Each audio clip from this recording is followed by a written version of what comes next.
Con ustedes, Tu Tele Rusa. Esto es Tu Tele Rusa. Propaganda, belicismo, fantasías y ultranacionalismo. Y Tu Tele Rusa empieza con esto, la esperanza china. ¿Por qué no formulamos nuestras metas? Nuestras metas son, por ejemplo, la devolución de las tierras primordiales rusas. Todas. Y para el regreso de todas esas tierras rusas primordiales, deberíamos explicar qué tierras son y nombrar los territorios y las ciudades.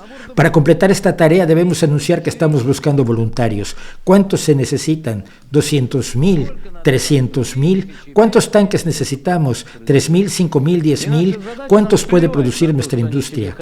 Podríamos escupirles a ellos y a lo que quieren hacer y a lo que hacen. Nuestra meta es, por ejemplo, llegar a una sencilla ciudad rusa como la de Chop, que se encuentra en la Ucrania occidental, es decir, ya pegada a Moldavia, o seguir la ruta de los grandes guerreros rusos del siglo XVIII,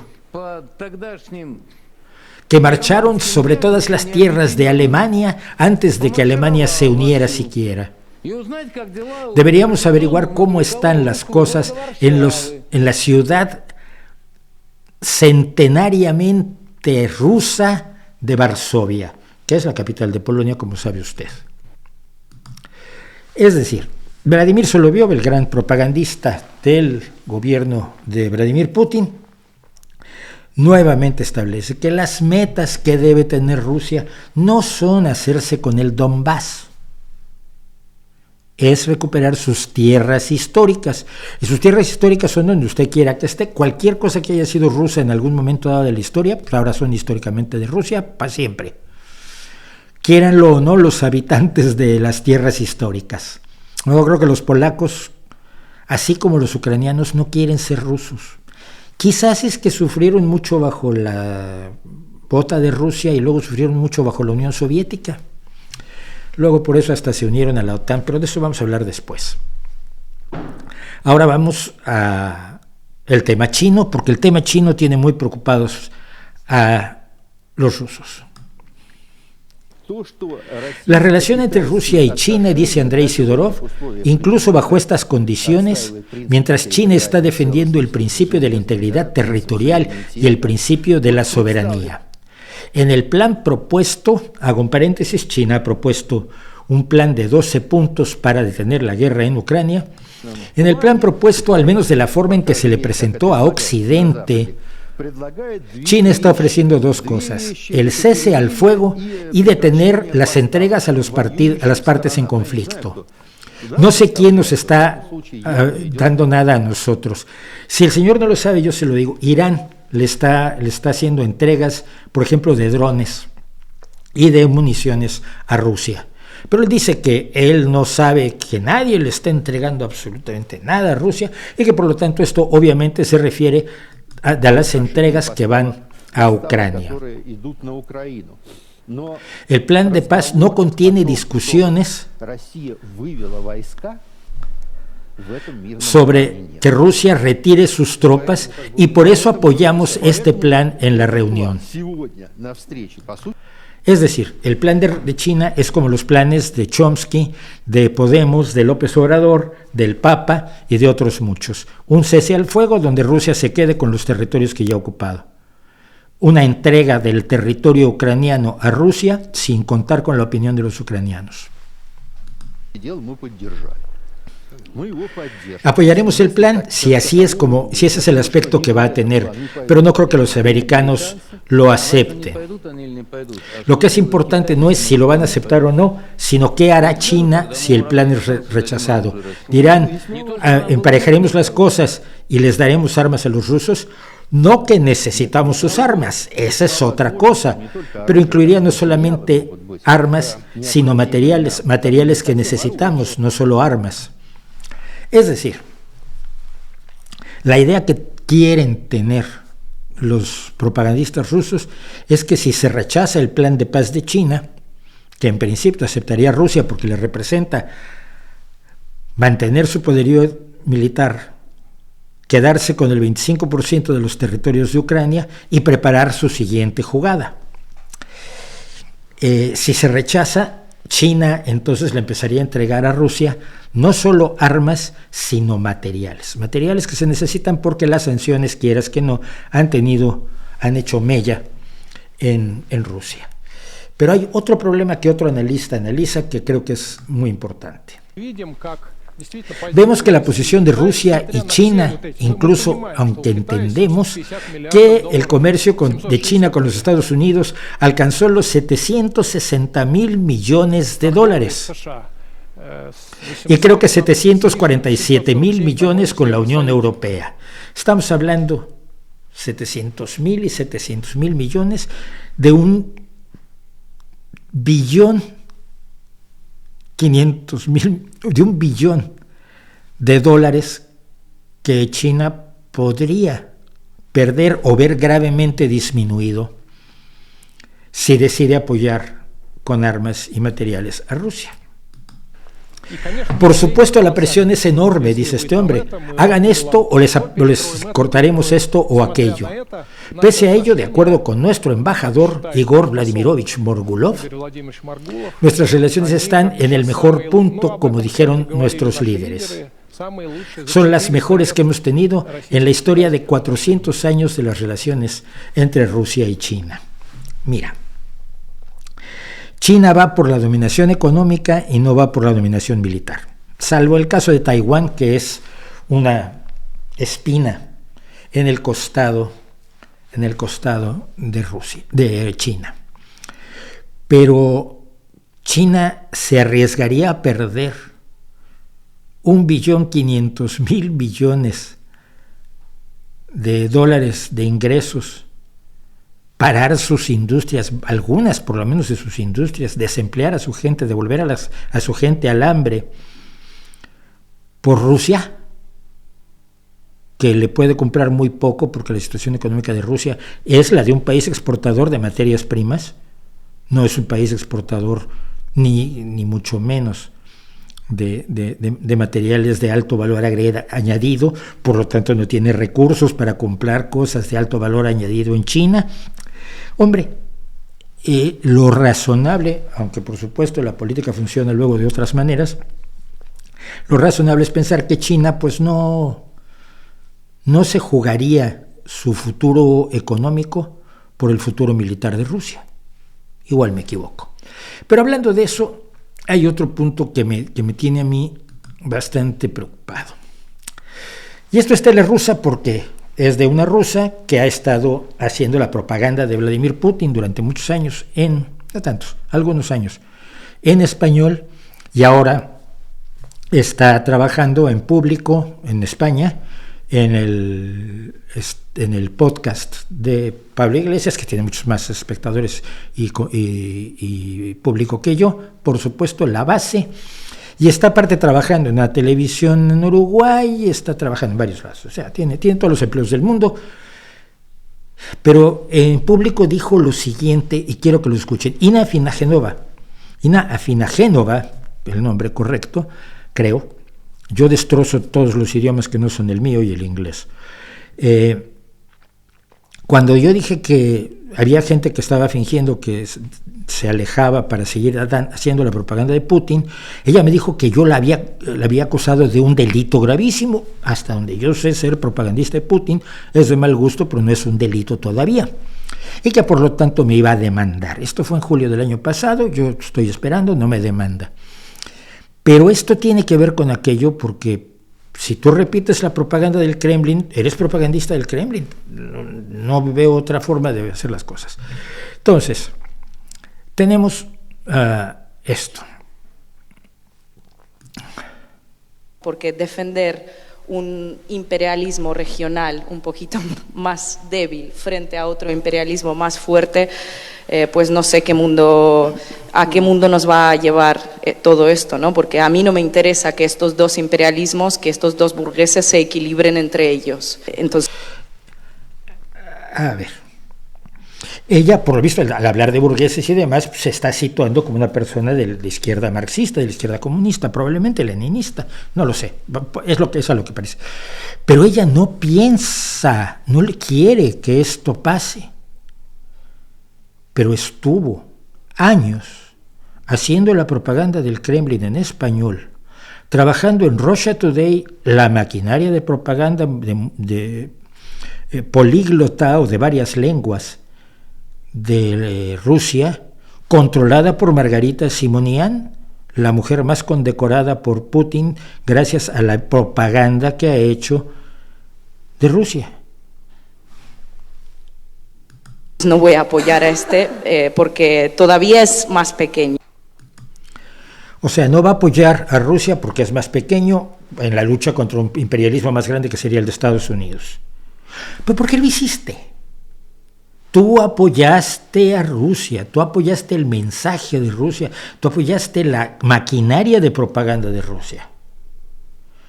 Trabajando en el gobierno de este imperio horrible que ahora rechazas y cobrando de ese imperio. De hecho, cuando comienza la guerra no la denuncias de inmediato diciendo tú que es por respeto a la empresa que es Russia Today, la empresa que es de Novosti, parte de RIA Novosti, que es una empresa del gobierno ruso. Es muy raro, la gente puede cambiar.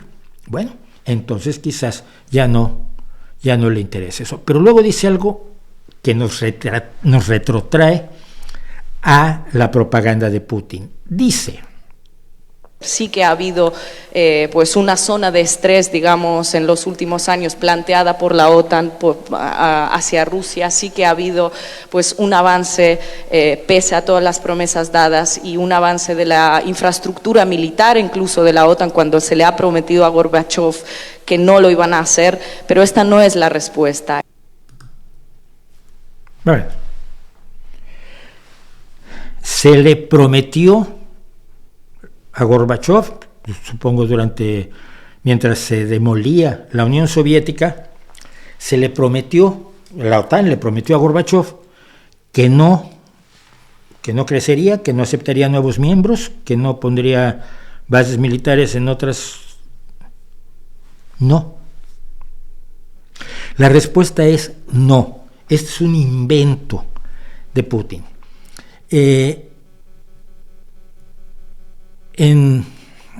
Ahora, desafortunadamente no puse pero las tengo aquí y las puedo poner aquí mismo encima, si me lo permiten.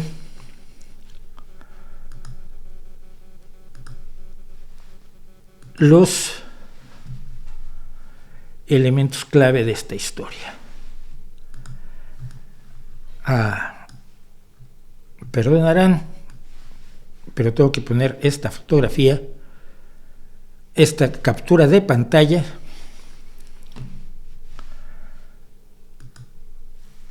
donde pueden ustedes ver a Gorbachev ya mayorcito, porque esta entrevista se le hizo a Gorbachev el 16 de octubre de 2014, se publicó el 16 de octubre de 2014, donde Maxim Korshunov, un periodista ruso, en Russia Beyond, un medio ruso, entrevistó a Mikhail Gorbachev. Y allí, en esa entrevista, Mikhail Gorbachev dijo esto que también voy a poner, aunque ahora lo vamos a leer en español, porque si tú dices que la OTAN le prometió a Gorbachev no ampliarse, queremos suponer que don Mikhail Gorbachev estaba enterado. No, pues no. Parece que no está enterado. ¿Por qué? Porque el acuerdo que se hizo fue que al unirse Alemania Oriental y Alemania Occidental, primero que nada, que no hubiera fuerzas de la OTAN en Alemania Oriental mientras se retiraba el ejército ruso. Que ni siquiera fuerzas alemanas adscritas a la OTAN estuvieran en la Alemania Oriental mientras se retiraba el ejército ruso. Y que después de que se retirara el ejército ruso, en lo que era la Alemania Oriental, no hubiera tropas de la OTAN ni armas de la OTAN. Se firmó en el 91. Hoy, en lo que era Alemania Oriental no hay ni tropas de la OTAN ni armas de la OTAN, porque eso fue lo que se acordó con Gorbachov. Pero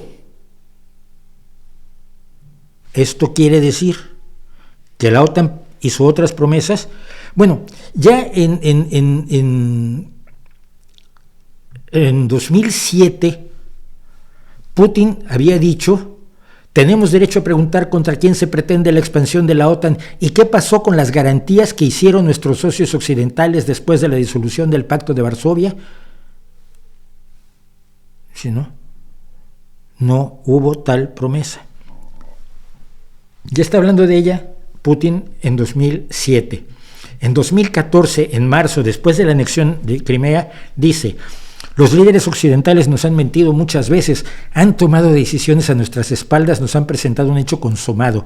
Esto sucedió con la expansión de la OTAN hacia el este, así como en el despliegue de infraestructura militar en nuestras fronteras.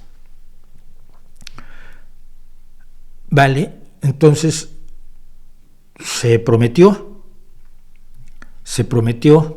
a Rusia que no se ampliaría la OTAN, y luego la OTAN lo hizo. Bueno, pues en esta entrevista el entrevistador le pregunta a Gorbachov por qué no se insistió en las promesas que se hizo de que la OTAN no se expandiría hacia el este. Que se expanda la OTAN quiere decir que países del este que quieren estar protegidos por una organización de defensa mutua porque no quieren volver a ser parte de Rusia y se meten a la OTAN, que la OTAN no los aceptara. Y no veo por qué no los aceptaría, pero bueno, se lo habían prometido.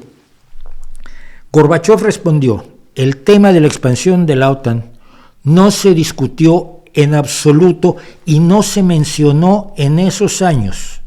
Se discutió otro tema que planteamos: asegurarse de que las estructuras militares de la OTAN no avancen y no se desplieguen fuerzas armadas adicionales en el territorio de la entonces República Democrática Alemana después de la reunificación. La declaración de Baker se hizo en ese contexto, se hizo todo lo que se podía y se necesitaba hacer para consolidar esa obligación política y se ha cumplido.